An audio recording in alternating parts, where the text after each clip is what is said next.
You're listening to the Dibbly-Dobbly podcast. Remember to like, share, comment, subscribe, and click the bell to make sure you get the latest episodes of the podcast. Be sure to like and share our Facebook page and follow us on Twitter and on Instagram. Hello, I'm Gideon Haigh, and you're listening to the Dibbly-Dobbly podcast. Now that's talking about yourself a bit, Gideon. Let's get into this cricket discussion. I chose some topics to talk about and discuss. And the first one, Gideon, seeing that the Ashes are coming up next month, which is not far away. Yeah. Another Ashes series. We just had the one in Australia a couple of years ago, and now 2023 in England. They seem to come by very quickly these days. Well, but let's talk about the Ashes. Broad's forgotten about that series. Yeah. Let's talk about the Ashes, Gideon, as I mentioned. Rich history, 141 years since 1882. We all know the one-off test at the Oval, which Australia won by 7 runs, and that started the legend. Fred the Spofford Demon, the fast bowler from Australia, got 14 wickets and bowled Australia to victory.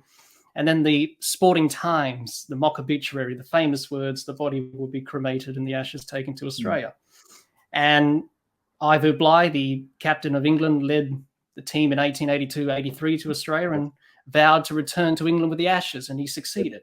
And his wife, Florence Murphy, presented, as we now know as the Ashes urn, to him at Rupertswood, which is just outside of Melbourne, on Christmas Eve in 1882, as a symbol of love and a present, really, because they were in love and they got married soon after in 1884 in February. And the urn was kept on the mantelpiece at his home up until he passed away. And at his request, Florence gave it to the MCC in Lords, where it's been on display, I do believe, since 1927 or somewhere around about there. I think the first Australian team to actually see it was the 1930 team. She spoke to the team at a lunch, I think, at Lords, and inducted them in the legend. I mean, there's the difference, of course, between the symbolic Ashes and the physical Ashes. And people have understood that the physical Ashes, the symbolic Ashes, have been in dispute since 1882, but they haven't had a physical manifestation until, as you say, Lord Darnley died, and that urn became the incarnation of a symbol that already existed. Absolutely, and Gideon, that goes on to my question: what makes the Ashes so special? Why is it this rivalry captivates us the way it does? Even people who don't watch cricket say, "Oh, I hope we do well on the Ashes this year." Why is it that this rivalry captivates us the way it does? Well, I mean, the obvious first answer is continuity. I mean, it's continued uninterrupted since 1882, apart from 2 world wars. There's something about the fact that every modern Ashes, every current Ashes, recalls Ashes before. It's not only access to contemporary cricket; it's a convenient aperture on the past. The other thing that's helped it is that it's been relatively even. Both England and Australia have had periods of success. Australia the greater over the duration, but England sufficient to keep them interested. Of course, it involves 2 peoples with a very great deal in common, but sufficient difference to nourish the narcissism of small differences. So the English and the Australians sort of define themselves in contradistinction to the other. A lot of the things that Australians think about themselves are obtained or accrete by reference to the English, what we're not, what we are and what we're not, and vice versa. So, and of course, because we have so much in common, I think it was Robert Menzies who said that we have so much in common that we don't have to be too polite around each other. We can actually be quite rude and be confident that both sides will come back for more. Yeah, absolutely. He did love his cricket, Robert Menzies. Big cricket lover, just like John Howard was as well. But let's talk about the Ashes, Gideon. Let's talk about both teams. As we mentioned before, the last series was claimed by Stuart Broad as a void series, he said, and a lot of people didn't agree with that. Right. Well, but I it's sort sort of of, agree with him. Having watched it, yeah, it felt having like watched it, he's probably got a point, but I know how some people are. But it was one-sided. But since then, England have changed dramatically as a team under new leadership, Stokes and McCullum, and Australia have gone through some change as well. Now, Australia have held the Ashes since 2017-18, and England, the last time they won the Ashes was in 2015 in England. Yeah. So it's been Australia that's been dominating lately, and also the drawn series of the last series in 2019. But let's talk about Australia first of all, Gideon. They come into this Ashes series with a lack of preparation. That's not a new thing in cricket where you don't play tour matches. You know, the 1948 Invincibles played first-class matches throughout their tour of England and managed to win the Ashes and won everything, basically, because they were the Invincibles. They were great. But whereas these days, teams don't have that amount of preparation. The only preparation they have is the WTC final, which is next month against India.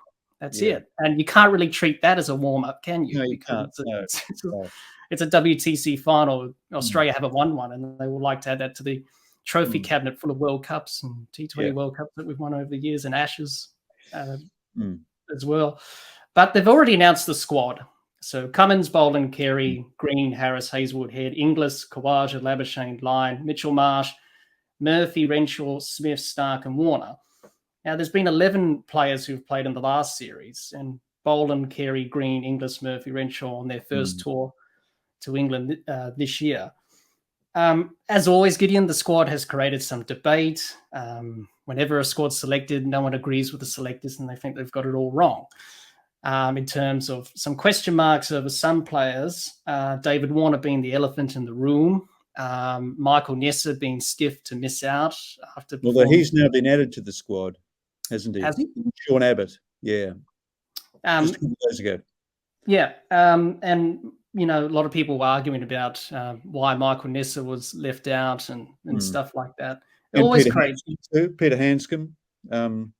But I think most of all, probably, I mean, the one that the selection that slightly surprised me was Marcus Harris as, I guess, the reserve opener in the squad. I mean, we've actually seen plenty of Marcus Harris in Test cricket. He's never made 100. I think he's only made a handful of 50s. Certainly, over the last 2 years, his record compared to Bancroft is pretty ordinary. If you drill down a little bit further, you'll find that his record on Test match grounds is nothing to write home about. I'm surprised that they've gone back to Harris, who, of course, was there in 2019 and made no impression, considering how many first-class runs Bancroft's accumulated over the last couple of years. I suspect they feel a certain loyalty to Harris because they towed him round as the spare batsman all of last summer, thereby limiting his opportunities to play any cricket outside of the Test series. But I'm not sure there's that much upside to Harris. I suspect that we've probably seen. I think generally speaking, there's a ceiling for players. I don't think he averages 40 in first-class cricket. He tends to make big runs at the junction over, which is very, very flat. I know he's made runs for Leicestershire, but I'm not sure how significant they are. So I was a bit surprised by that. I don't think there was too much to argue about with the rest of the squad. I think that initially we thought it was probably a couple of fast bowlers short, but by including Nessa and Abbott, they've kind of remedied that situation.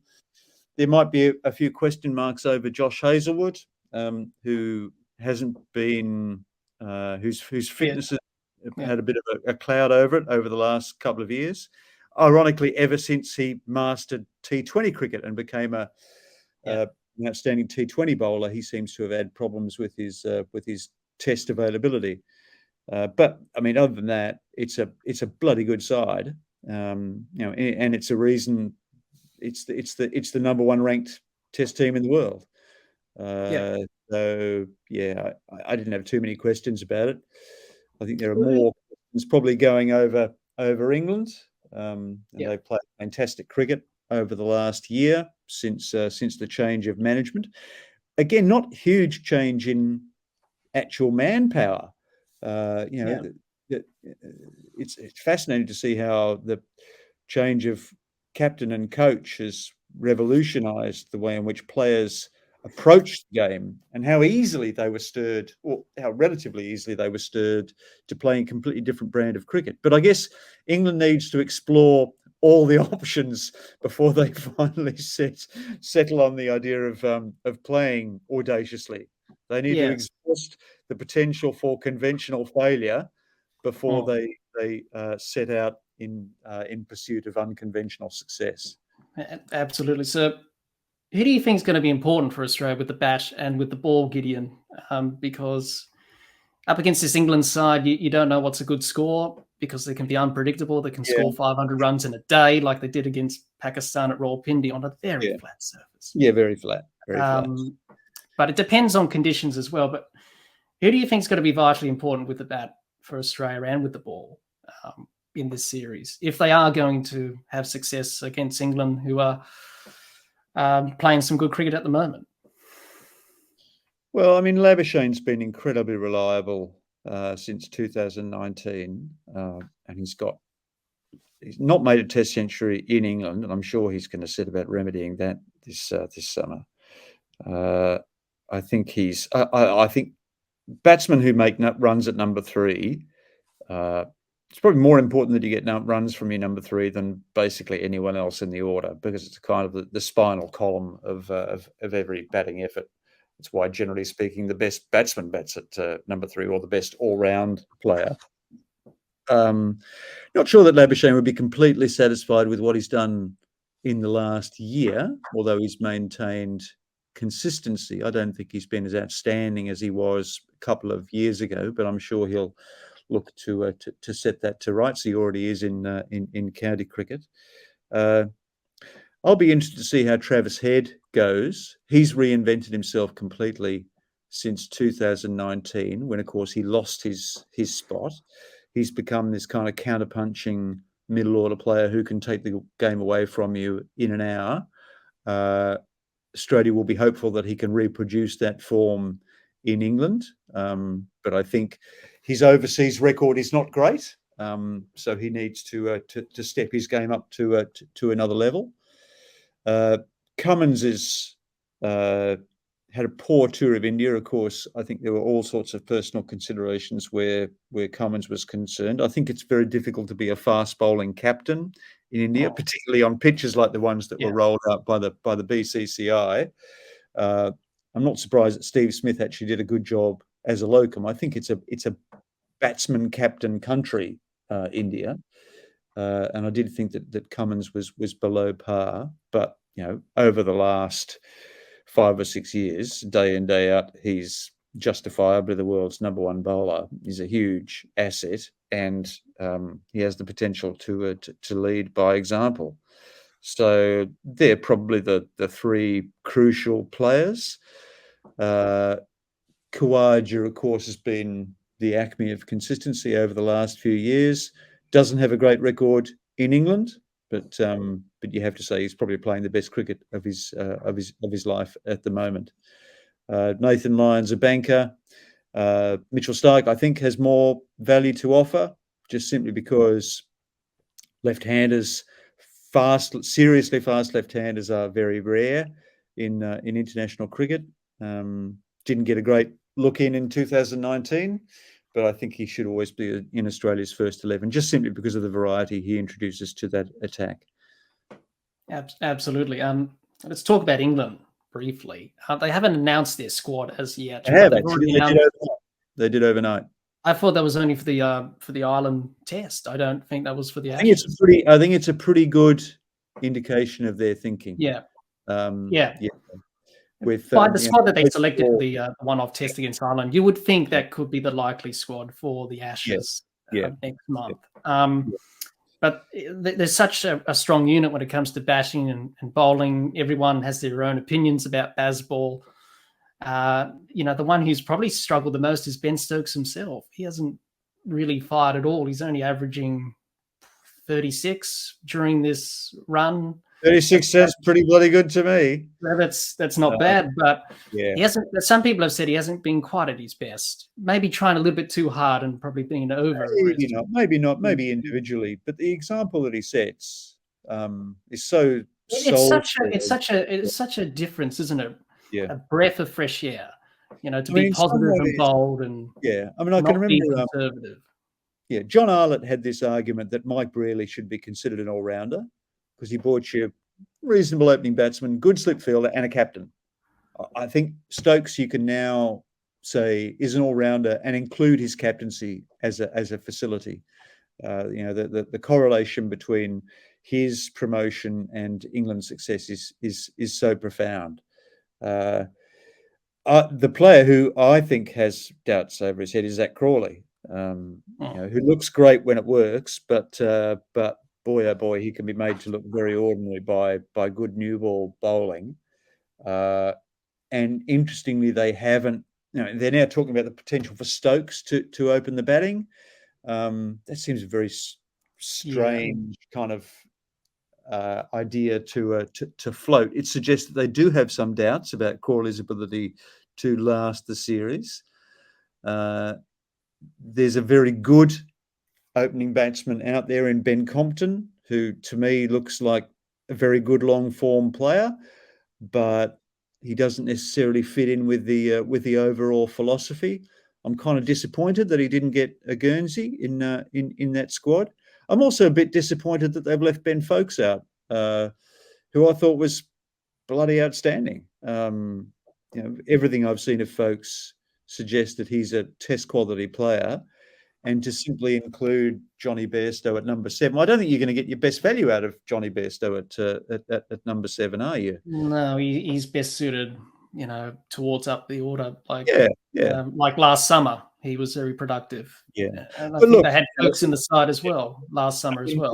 I guess you could say embarrassment of riches, but that's still an embarrassment, and I think that's potentially problematic.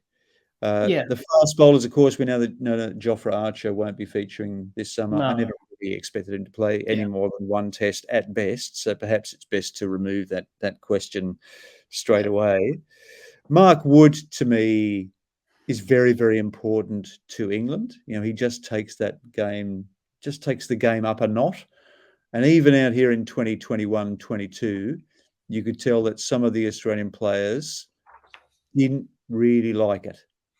Were never completely comfortable. No, weren't convincing against him at times. No, no. He bowled well in the last test in Hobart. On that. Yeah, he bowled fantastically. Yeah, and he's just a great guy to have around. He's clearly he gives it 100%.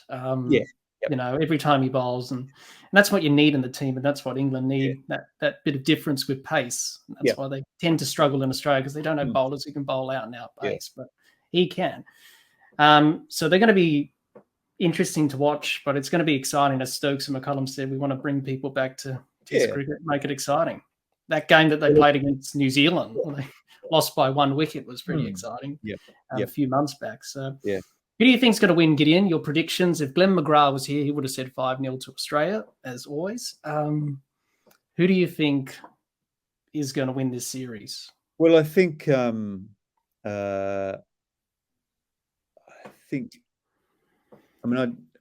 never make predictions, and I never will, as they say. There'll be 5 results. Both these teams play result cricket, unless weather intervenes. I mean, you can never be guaranteed that weather won't intervene in at least one, but that'll be the only reason why a game doesn't end up with a positive outcome.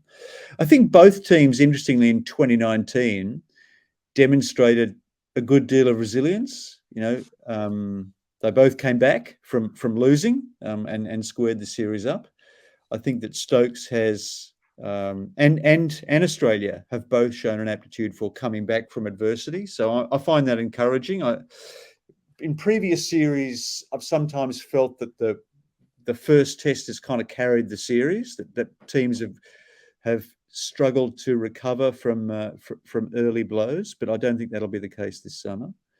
I think obviously it's anyone's game and that it'll be strongly influenced by injuries, but I suspect that Australia will win. I think Australia probably to come out 3-2. Let's say 3-2. And wouldn't that be great if we went to the Oval or Square and Australia and both England and Australia had a chance. So let's say 3-2 to Australia. I just think they're a bloody good unit. I think they're well led. I think they're well coached. They'll leave nothing to chance. But frankly, you can adjust those settings after every test, depending on who's available. And I think over the last 10 years, availabilities have had a huge influence on outcomes. So that's about as much as I'm probably prepared to say on that subject, but I'm very, very much looking forward to it. And frankly, if I knew what's going to happen, I'd feel no need to go. Yes, absolutely. It's going to be an exciting series nonetheless, and going to be some late nights for most Australian fans like myself watching the team go about their business. Let's talk about. Hi everyone, hope you enjoyed listening to Gideon and I talk about the Ashes. If you want to listen to Gideon's cricket podcast, etc., with fellow cricket writer Peter Lalor, the links to that are in the description of this episode.